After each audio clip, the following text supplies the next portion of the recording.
What's up, guys? Welcome back. Before we get started, make sure you hit that subscribe button. I'll be dropping new recipes each and every week. This week, I'm showing you my recipe for crab stuffed salmon. Now we're getting started with some frozen spinach. We're gonna pop that in a microwave for about 90 seconds and then thoroughly dry it with a paper towel, as you see me doing here. Once it is nice and dry, we're gonna go into a mixing bowl with our cream cheese and then that spinach we just dried off, a tablespoon of sour cream, Worcestershire sauce, hot sauce, and give that a nice mix together. Now, unless you want to skip arm day this week, I highly recommend letting the cream cheese come up to room temperature before doing all of this. Also, of course, season as you go. If you haven't figured it out yet, we're making our stuffing that's going to go into the salmon. So here we go with about a half a pound of lump crab meat. You can use claw if lump is not in the budget. Go ahead and fold that in, preferably with a rubber spatula like you see me doing here, so that you don't break up the crab meat too much. Now we're going to add a little bit of breadcrumbs at a time. This is going to act as a binder for our stuffing. It's really important that you dry the spinach like you saw me doing earlier in the video. If you don't do that step, the spinach is going to be too wet and it's going to release all of its water or moisture during the cooking process, and it's going to leave you with a runny stuffing. And that's not what we're going for. So continue to fold in those breadcrumbs. Taste this as you go. Make sure you adjust the flavors to your liking. And then once you're ready to go, we'll go ahead and start seasoning that salmon. There's a nice shot of your finished stuffing. And here is the beautiful piece of salmon that we're using today.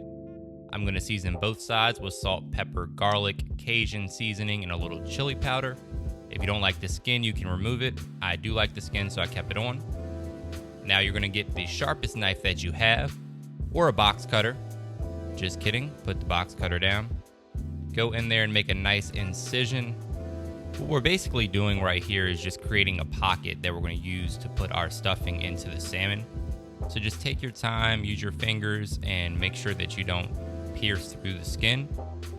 Now go ahead and take a spoon and stuff the salmon as much as you can without overdoing it. You really don't want the stuffing to leak out during the cooking process. If a little bit does, it's not the end of the world.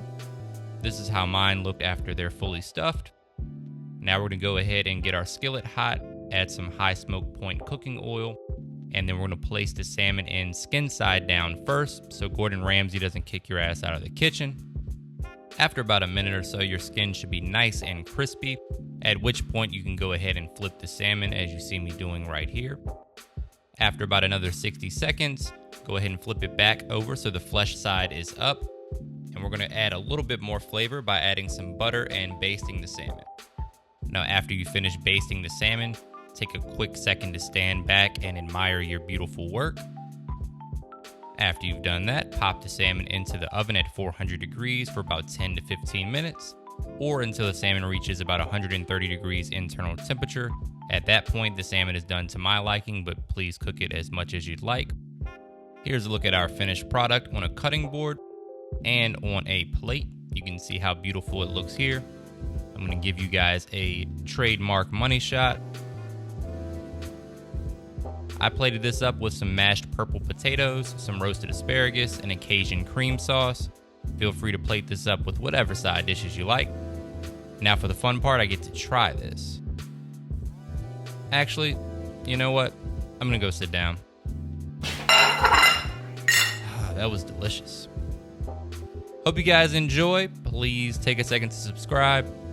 Leave me a comment, give me a thumbs up, and as always, thank you for your support.